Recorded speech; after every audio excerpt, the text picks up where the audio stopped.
Meus irmãos e minhas irmãs, então, aqui reunidos na nossa igreja, hoje a nossa liturgia nos propõe reflexão muito profunda. Por quê? Nós, ao mesmo tempo que parecemos estar falando de um assunto, ele se desdobra em pelo menos três, que convergem depois para tornar aquele que era o principal ainda mais forte. Começando, são 3 pontos que nós vamos tratar hoje. A primeira, nossa primeira leitura. O que o livro do Êxodo está tratando para a gente? Um embate entre o povo de Deus e os amalecitas. Eles dominavam algumas regiões ali no deserto, e quando o povo de Deus, que saiu do Egito, tentando alcançar a terra prometida, invadiam seus territórios, e aí eles se revoltaram. Aconteceu então este embate.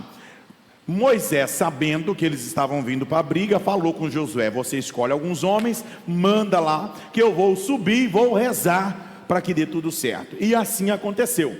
Enquanto Moisés estava sobre o monte orando com os braços estendidos, o povo de Deus que estava batalhando lá ganhava. Mas o braço de Moisés começou a doer e ele abaixou. Ele abaixou, o povo começou a perder. Ele falou: eita, meu Deus do céu, agora pronto, eu vou ter que ficar com esse braço aqui. Como a gente é fraco, a gente não consegue ficar com o braço assim. Ur e Arão, que estavam com Moisés, colocaram uma pedra debaixo dele para ele poder sentar. E aí cada um segurou o braço de Moisés, porque aí com o braço erguido o povo ganhou, e aí foi até o final, porque estavam ajudando. O que essa leitura nos mostra? É uma oração, mas não é uma oração qualquer, é uma oração de intercessão. Moisés estava diante de Deus intercedendo pelo povo que lá embaixo estava batalhando. Meus irmãos, como faz bem a gente ter intercessores, nós termos pessoas que oram por nós, pessoas que nos apresentam a Deus nas nossas batalhas, porque tem vez que a batalha, ela acaba com a gente, nós não conseguimos tempo nem para respirar. Tem vezes que a gente passa por dificuldades que coloca a nossa perna para cima, cabeça para baixo, e por mais que a pessoa deseje, não é porque ela não quer, é que ela não tem condição. Quer ver uma coisa? Alguém que está fazendo tratamento de câncer, quando a pessoa volta da quimioterapia, a pessoa está arrasada, por mais que ela queira, mas a quimioterapia acaba com a pessoa mesmo. Essa pessoa às vezes não tem força nem para rezar um Pai Nosso, ela está numa batalha, e é bom saber que tem alguém que está diante de Deus, apresentando, rezando, entregando ao Senhor. Então, ter intercessores é muito bom, é muito bom. Louvado seja Deus pela vida daqueles que rezam por nós. Só que aí vem a pergunta: ter intercessor é bom, mas a gente intercede pelos outros também? As nossas orações, a gente consegue lembrar das outras pessoas que estão passando pelas batalhas? Porque o que acontece às vezes? A gente está numa doença, por exemplo, enfrentando uma enfermidade, e aí a gente pede para os outros. Eu costumo dizer que são cristãos 6 horas. Tem um tantão. O que é um cristão 6 horas? É aquele cristão que quando passa perto dos outros fala assim: 6 horas por mim, 6 horas por mim. Cristão 6 horas. Não. Enquanto ele está passando por uma tribulação, ele pede oração. Só que quando ele acaba a batalha dele, ao invés dele subir para o monte e começar a orar por aqueles que estão na batalha ainda, ele pera para quem te quer. Ele fala: graças a Deus, já passei pela dificuldade, agora deixa o pau quebrar na vida dos outros. Quantas vezes a gente lembra de pessoas que passam pelas mesmas circunstâncias às vezes que a gente? Estava desempregado, graças a Deus conseguiu um emprego. Você consegue fazer oração rezando pelos desempregados? Quantas vezes você acorda de madrugada para falar: Senhor, eu quero agora rezar por aquelas pessoas que estão saindo agora, desesperados à procura de um emprego. Quando você estava desempregado, você pedia as pessoas para rezar para você. Você lembra de rezar? Você que enfrentou uma enfermidade que agora está curado, quando você passa perto de um hospital, alguma coisa, você lembra de falar: Senhor, abençoe todo mundo que está aqui nesse hospital. Você que teve que ficar com alguém, tomando conta da pessoa que estava no hospital, você lembra de rezar pelas pessoas que são acompanhantes? É esse o nosso problema, que a gente gosta de ter alguém rezando pela gente, mas depois que a gente passa pela batalha, que a gente já recuperou a força, ao invés de a gente estender as mãos e falar: agora é a minha vez de rezar, a gente deixa o pau quebrar com as outras pessoas. que todos nós tenhamos a alegria de ter alguém que reza por nós, mas sobretudo tenhamos a graça de rezar pelas pessoas que passam dificuldades também. A oração é importante. E aqui eu quero chamar a atenção de Moisés.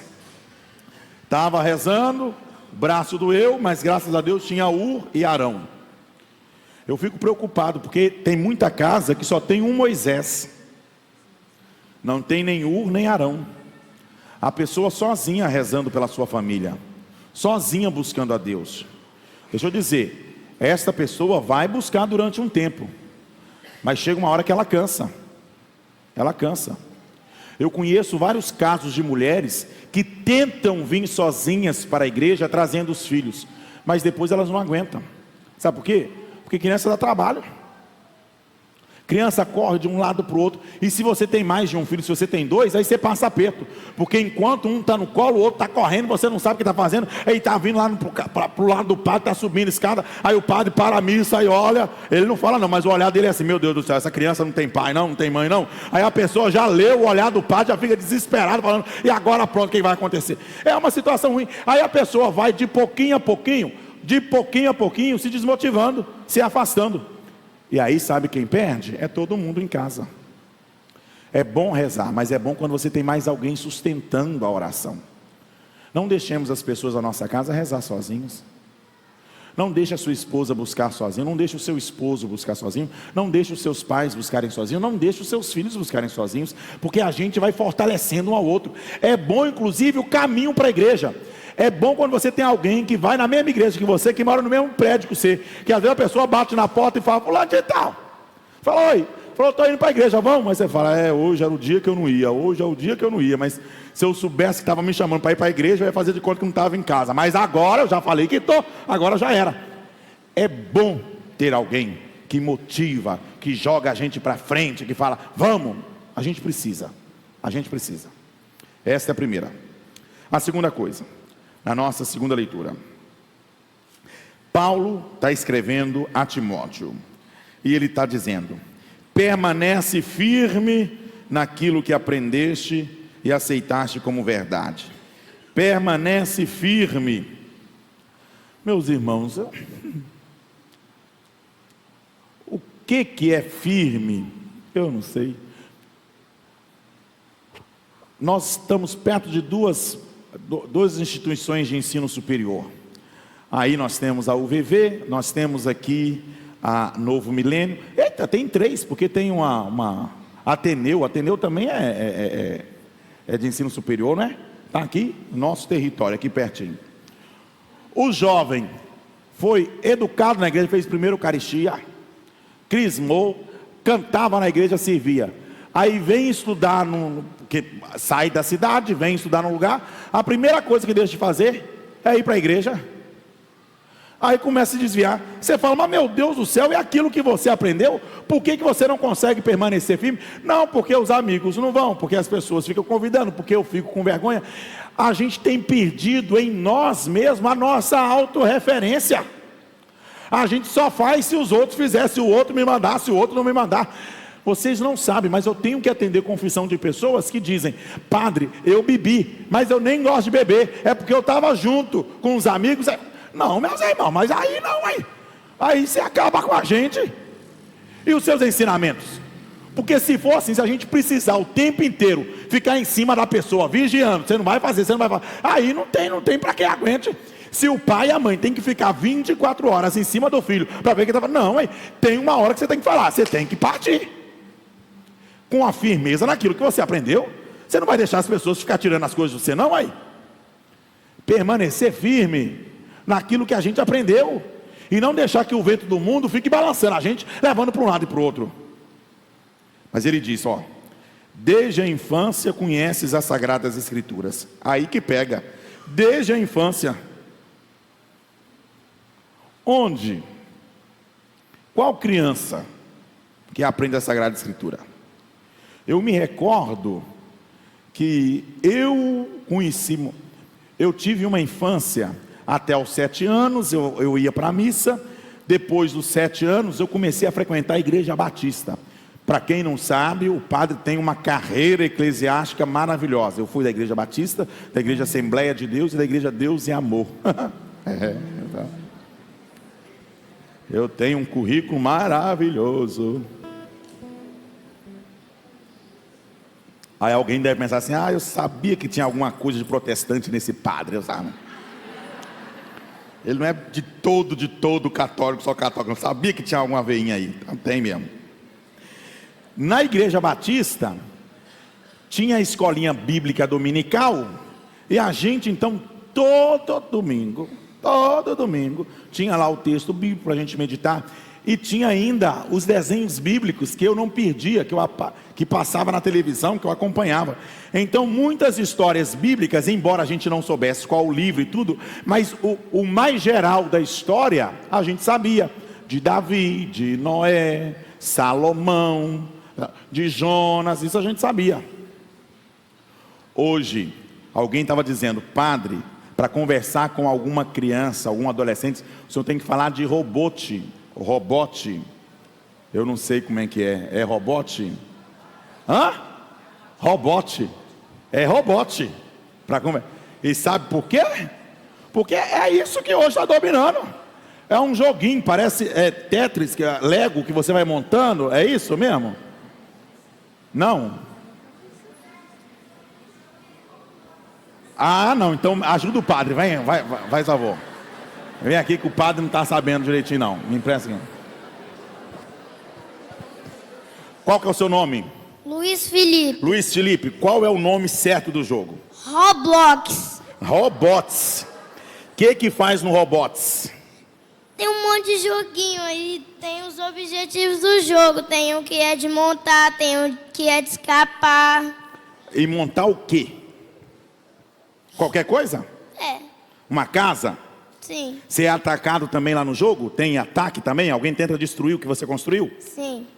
Quem é que tenta destruir? Esse jogo é tipo online, tem um monte de jogadores jogando junto com você. É isso que eu ia chegar, que você não joga sozinho. Você liga pelo Skype, não é isso que o pessoal me falou? Pelo Skype você vai jogando junto com um tantão de gente. Você já ganhou? Já passa de fase? Sim. Passa de fase, que coisa boa. Muito bem, Luiz. Você vai ser padre quando você crescer? Sim. Graças a Deus. Valeu, Robots, valeu. As nossas crianças não têm acesso à Sagrada Escritura. Não tem por quê? Porque a gente perdeu essa dimensão de partilhar junto com elas. Então, às vezes, a gente não consegue permanecer firme, porque o que a gente pensa que era firme, não era. Era uma coisa superficial, que foi sendo dado assim como que a conta-gotas, ou então como um remédio homeopático, que você joga uma gota num tantão de água que se dilui. Pensemos sobre nós, que somos adultos, como minha mãe dizia carinhosamente, cavalos velhos. A gente conhece também a Sagrada Escritura? Veja onde nós estamos errados. Ele diz: toda a Escritura é inspirada por Deus, é útil para ensinar, para argumentar, para corrigir e para educar na justiça. Mas se a gente não conhece a Sagrada Escritura, a gente não tem como ensinar, não tem como argumentar, nem corrigir, nem educar na justiça. Aí a gente entra nessa confusão que a gente tem vivido entre nós. Sem conhecer a palavra, a gente não consegue fazer nada. Isso quer dizer que o caminho está perdido? Não, que sempre é possível começar. Ele está dizendo: proclama a palavra, insiste oportuna e importunamente. Esse importunamente não quer dizer o tempo todo, porque tem gente que é chata, que aí é diferente. Você vai lá, a pessoa chata não evangeliza, porque a pessoa chata você corre dela, você vai, já está vindo aquela pessoa ali, aí você espera para quem te quer. O importunamente quer dizer, existe um lugar que é certo para evangelizar. Qual é o lugar certo? A igreja, por exemplo. A igreja é o lugar certo de falar da palavra de Deus. É oportuno falar da palavra de Deus. A catequese é o lugar certo de falar da palavra de Deus. Lugar certo. Dentro do ônibus é lugar de falar da palavra de Deus? Não. No trabalho Na escola? No grupo de WhatsApp? Não. Mas aí que ele está dizendo, onde parece que não é lugar, aí também você deve proclamar a palavra de Deus. Porque nós temos uma timidez que é diabólica, que a gente conta piada para quem a gente não conhece. Mas quando a gente encontra uma pessoa que está precisando da palavra de Deus, a gente até sente vontade de fazer uma oração por ela, mas a gente fica com vergonha. Uma vez estava eu no shopping em Vila Velha, encontrei com alguém que eu não sei de qual paróquia, porque ela falou, padre, mas eu não consegui recordar de onde que ela era não. Ela falou, que bom encontrar com o senhor aqui, padre, minha vida está tão difícil, o senhor pode fazer uma oração para mim depois? Eu falei, depois não, porque depois acontece tantão de coisa que a gente acaba esquecendo, eu fico com consciência pesada, ainda falando, eita, qual era o nome daquela pessoa que eu tinha que rezar, e eu não rezei, e já imaginou se eu for para o inferno por causa de oração que eu falei que ia fazer e não fiz? Eu falei, não, eu vou rezar agora. Ela falou, mas aqui? Eu falei, sim, vai. Ela falou, vem aqui no cantinho. Eu falei, não vou no cantinho não, porque eu não estou fazendo nada de errado. Vem aqui no cantinho. Que problema tem em rezar ali? No shopping? Não tem problema nenhum. É isso que ele está dizendo. O shopping é lugar de... Não, eu não vou ficar o tempo todo. Mas aparecem as oportunidades. E quando a oportunidade aparece, eu não posso deixar ela passar. Você está aguardando atendimento do médico, você está sentado na recepção, a pessoa está partilhando a vida para você, falando das dificuldades, é a oportunidade de você falar. Fala, mas já procurou estar mais perto de Deus? Procura fazer uma oração, você quer que eu rezo aqui junto com você? Só que a gente fica com timidez, como se fosse uma coisa feia, como se fosse uma coisa terrível você chamar alguém para rezar. E aí a gente, por não conhecer a palavra, a coisa só vai indo, só vai degringolando. Então, é bom a gente ter alguém que reza por nós, mas é importante que a gente reze por esta pessoa também. A gente não pode deixar uma pessoa sozinha intercedendo, porque uma hora ela cansa. A gente tem que se unir um com o outro. E aqui é importante que a gente conheça a palavra de Deus, para que a nossa oração seja eficaz, para que eu saiba o que eu vou pedir a Deus, porque a palavra de Deus nos ajuda, porque ela nos ensina, serve para nos ensinar a argumentar, para corrigir e para educar na justiça. E a gente tem que proclamar em todos os lugares. Não existe lugar fechado, falar aqui não pode. Todo lugar pode. A gente só tem que aproveitar a oportunidade. Algo que deveria doer na gente. A Bíblia foi entregue a nós, irmãos católicos. Por quê? Porque quem constituiu, a partir do Espírito Santo, os livros sagrados, foram os primeiros bispos da igreja. Os primeiros bispos, olha que coisa. Claro, a Bíblia como a gente conhece, porque o Antigo Testamento foi dado ainda para o povo hebreu, lá os nossos irmãos judeus, nós inclusive compartilhamos grande parte do Antigo Testamento. Mas o Novo Testamento, quem fez essa compilação dos livros que são considerados divinamente revelados, foram os nossos primeiros pais, chamados a patrística.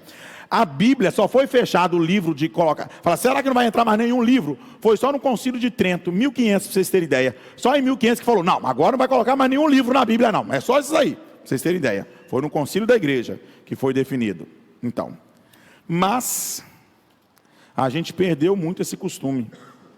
Uma vez no ônibus, conversando com a mulher e falando como era importante estar na presença de Deus, ela falou para mim, falou, você é crente?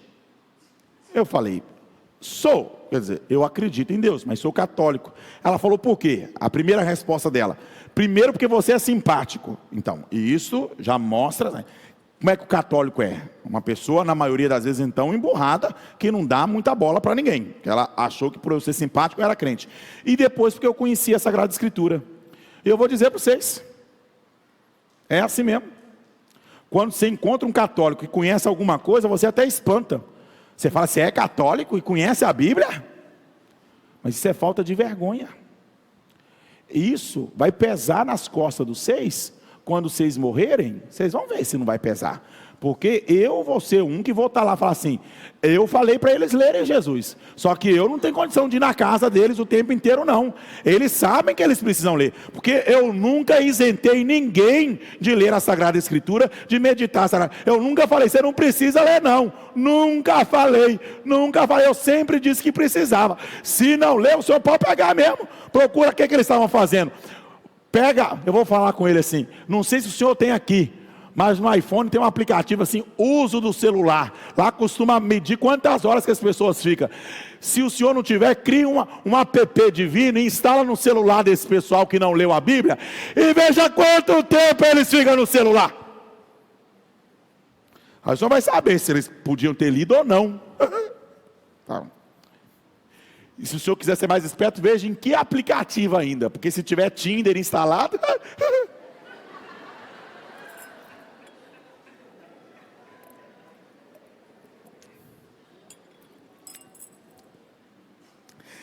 Terceiro e último ponto. Jesus contou uma parábola para mostrar a necessidade de rezar. Só que ele contou uma parábola que causa uma certa estranheza na gente. Por que causa uma certa estranheza? Porque a gente está acostumado, as parábolas de Jesus, a gente se identificar. O filho pródigo, a gente pensa, eu sou o filho que pediu para sair, e o pai misericordioso é Deus. Ou então eu sou o filho mais velho, que não gostei que meu irmão voltasse. A gente costuma identificar. Da ovelha perdida, Jesus é o bom pastor e eu sou a ovelha que se perdeu. A gente se coloca assim. Só que nesta daqui, se a gente fizer a mesma coisa, a coisa dá errado. Por quê? A viúva pede ao juiz. Se a gente falar, nós somos a viúva, o que sobra para Deus? O juiz. Só que o juiz é iníquo. Então não pode, não casa, não faz sentido. Esta parábola Jesus não conta para nós nos identificarmos. Ele conta para revelar uma outra verdade. Ele está dizendo, veja, tem um juiz que não respeita nada nem ninguém. Mas a viúva pedia. Ele falou, eu vou atender essa viúva porque ela está me enchendo a paciência. Jesus está dizendo, se até um juiz que não obedece a Deus nem ao homem, não aguentou o atormento da mulher, quanto mais Deus que é pai, não vai ouvir o seu apelo? Claro que vai. Se até o juiz que era ruim fez justiça, quanto mais Deus que é bom ouve o nosso pedido. Só que ele diz algo que nos assusta, que ele fala assim, será que Deus vai fazê-los esperar? Eu vos digo que Deus lhe fará justiça bem depressa. Aí a gente fala, bem depressa? Eu sei quanto tempo que eu estou rezando. Bem depressa? O que é o bem depressa aqui? Se dependesse de nós, Deus faria mais ou menos assim. Eu rezo pedindo uma graça e ele, viria no outro dia. Inclusive, me recordo de uma história de um homem que, conversando com Deus em sonho, perguntou para o Senhor, Senhor, quanto é 1 milhão de anos para ti? Deus falou, 1 minuto. E ele falou, e quanto é 100 milhões de reais? Deus falou, 1 centavo. E ele falou, Senhor, me dê 1 centavo. E Deus falou, espera só 1 minuto.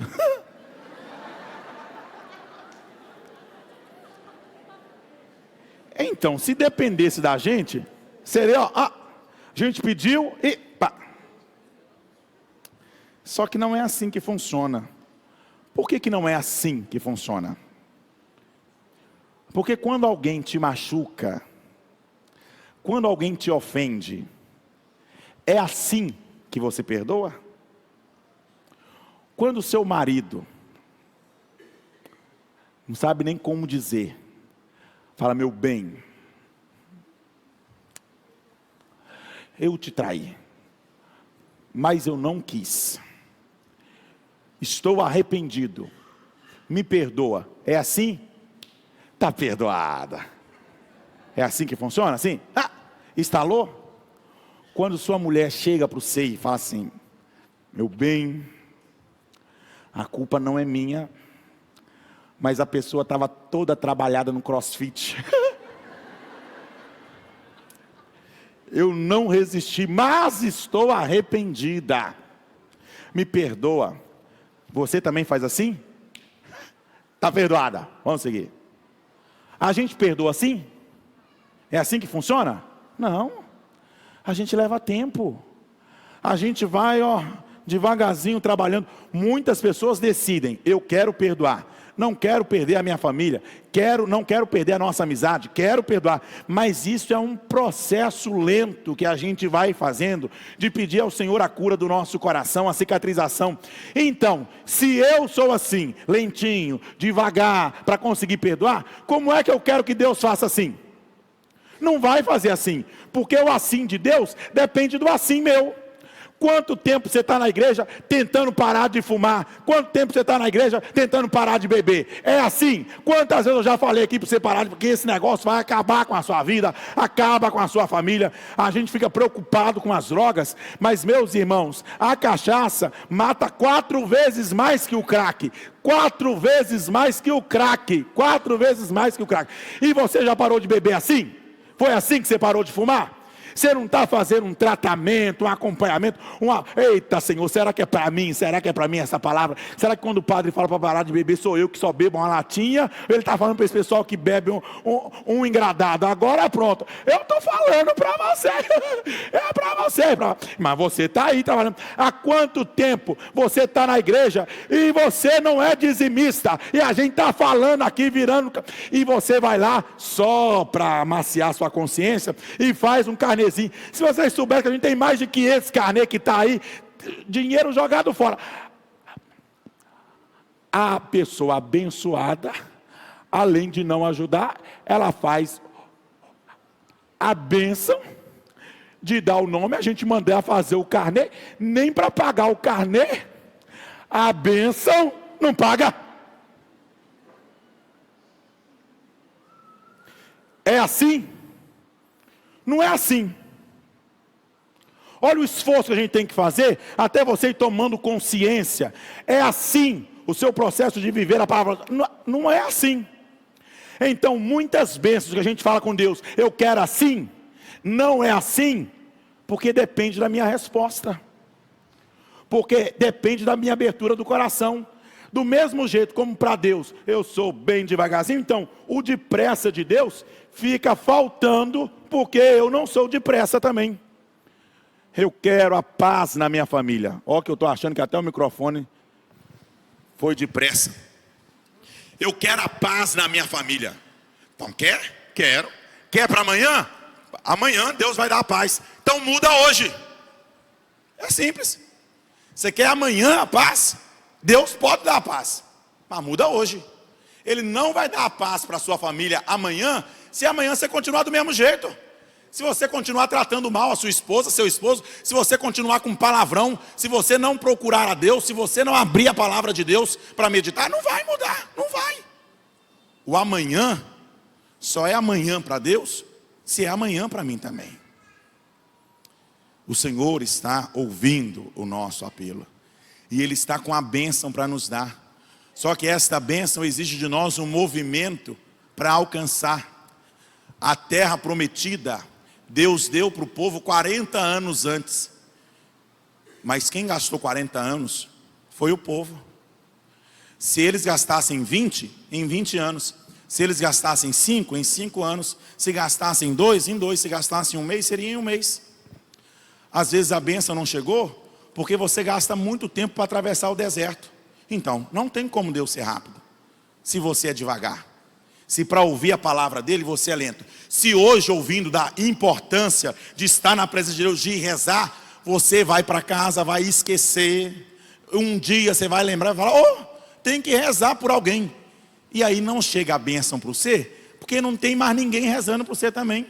Porque do mesmo jeito que você não reza para ninguém, a outra pessoa também esquece de rezar. Também vai passando, a vida vai passando, vai desse jeito. Peçamos ao Senhor nosso Deus, que a gente faça com que a bênção chegue depressa. Se eu mudo a minha vida, se eu abro o meu coração, para que a graça de Deus se realize em mim. Se eu estou disposto hoje, se eu digo, hoje eu mudo de vida, hoje a graça. O que aconteceu com Zaqueu? Olha o que aconteceu com Zaqueu. Ele levantou depois da conversa com Jesus e falou, Senhor, se eu defraudei alguém, vou devolver 4 vezes mais. Vou pegar os meus bens e vou repartir com os pobres. Ele disse isso. Jesus imediatamente levantou e falou, hoje a salvação entrou nesta casa. Hoje, não é amanhã, é hoje. Se hoje você muda de vida, hoje a salvação. Quando o ladrão disse para Jesus, Senhor, Senhor, em teu reino, lembra-te de mim. Jesus falou, hoje, você vai estar comigo no paraíso. Hoje, Porque Deus tem pressa para nos abençoar. Quem não tem pressa para receber a bênção somos nós, que vamos protelando, empurrando com a barriga a conversão da nossa vida. Ouve a palavra, será que é para mim? Eu vou começar a fazer isso quando? Quando é que você vai começar a anunciar a palavra de Deus? Quando é que você vai ler a palavra de Deus com os seus filhos? Você vai comprar uma Bíblia infantil e vai falar, agora não, vamos mudar isso aqui. Todo dia a gente vai contar uma história. Não precisa nem de Bíblia infantil. Seria bom que você lesse na Bíblia e conseguisse internalizar para explicar, para falar, então, Deus chamou Noé, falou, Noé, eu preciso que você construa uma arca. E Deus falou, vai ali subir um parzinho de animal de cada espécie. E foi subindo. E aí você fala, subiu 2 cobrinhas, subiu 2 zebras. 2 zebras, mamãe, subiu 2 leão. Subiu um leão e uma leoa. E você vai, mas aí você tem que conhecer. Quando é que você vai começar? Aí a bênção vai chegar quando você decidir mudar. Quando você passar a levantar de madrugada e falar, eu quero fazer um jejum, vou apresentar ao Senhor a minha vida, a bênção vai chegar. Quando você falar sextas-feiras, agora eu vou pegar uma sexta-feira por mês para jejuar, a bênção vai chegar. Quando você mudar de vida, quando você parar de ser pão duro, mão de vaca, porque eu vou dizer para vocês, dinheiro para o padre você não dá, graças a Deus, não leva o dinheiro de ninguém. Quando eu for embora desta paróquia, eu não serei igual um caramujo, eu não levo a igreja nas costas, a igreja vai ficar aqui, esse ambão vai ficar aqui, isso aqui vai ficar aqui, isso vai ficar aqui. Se algum dia alguém quiser falar, padre, a gente podia fazer uma CPI na conta do senhor, pode fazer. Não leva o dinheiro de igreja. Você que não dá o dízimo, você está roubando é de Deus, não é do padre não. Você está desviando é do Senhor, porque quem falou que tem que ser dizimista é Ele, não sou eu não. Mas se você conhecer a Sagrada Escritura, você ia saber então. Quando você fica sonegando, você e abre a boca para falar mal dos políticos. Esse pessoal, então, você vai ver. Deus vai pegar essa gravação e vai mostrar para você. O que você acha do pessoal que desvia dinheiro? Aí vai colocar lá, esse pessoal terrível, tinha tudo que morrer. Vai mostrar, vai falar, é você. Aqui, eu vou te mostrar a sua caderneta de dízimo aqui, como é que você está aqui diante de mim. O dia que você mudar e converter, você vai ver que a igreja consegue atingir um número maior de pessoas com a sua evangelização. Deus quer fazer assim. Só que para Ele fazer assim, eu tenho que fazer assim para o projeto de Deus também. E Jesus conclui com uma pergunta. Será que quando o Filho do Homem voltar, Ele vai encontrar fé sobre a terra? Vai encontrar alguém que acredita? Alguém que ama? Alguém que o busca? Alguém que é fiel? Hoje, meus irmãos, nós temos muitas igrejas, e isso é até algo assim que deveria nos chocar. Para não dizer que eu estou sendo preconceituoso, eu vim de Nova Rosa da Penha. Nova Rosa da Penha é considerada Itaenga.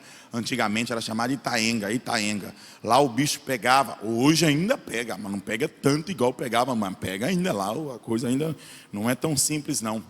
Tem muita raça de igreja lá em Nova Rosa da Penha. E se você pegar todos os bairros considerados mais violentos, são os bairros que têm mais igreja. Mas ter igreja não é o mesmo que ter pessoas de fé. Porque às vezes a gente vai à igreja, mas não por adesão ao projeto de Deus, mas por medo da condenação. Um filósofo disse assim: se eu vivo como se Deus não existisse, e morro, e Deus não existe, não acontece nada comigo. Mas se eu morro e Ele existe, eu vou para o inferno, estou na água. Se eu vivo como se Deus existisse, morro e Ele não existe, não aconteceu nada. Se eu morro e Ele existe, opa, ganhei o céu, maravilha. Ele disse, então é mais vantajoso viver como se Deus existisse, porque a gente não tem nada a perder, só tem a ganhar, do que viver como se Ele não existisse, porque se Ele existir, a gente perde. Um filósofo ateu chegou a esta conclusão. Muitos de nós seguimos a mesma lógica, só que isso não é ter fé. E isto é um pensamento ateu, de alguém que diz, eu vou à igreja, porque se de tudo no final da vida acontecer alguma coisa, eu vou dizer, eu fui à igreja, eu vou poder falar, eu fui, pelo menos eu fui, você não foi? Mas não vim porque eu amo, não vim porque eu acredito, porque a palavra entra aqui e escorre pelo outro ouvido. O que Jesus está perguntando, quando o Filho do Homem vier, vai encontrar alguém que acredite na sua palavra, que medite a sua palavra, que ainda esteja firme no seu ensinamento? Alguém que faça o que faça por amor e não por medo? Jesus está dizendo, quando eu voltar, será que eu vou encontrar ainda alguém que reze por amor? Alguém que seja dizimista por amor? Alguém que sirva na igreja por amor? Alguém que me procure na capela do Santíssimo por amor? Tomara que a resposta seja sim, porque este é o critério da nossa salvação, o quanto nós amamos. Quem não ama, não vai para o céu. Amém.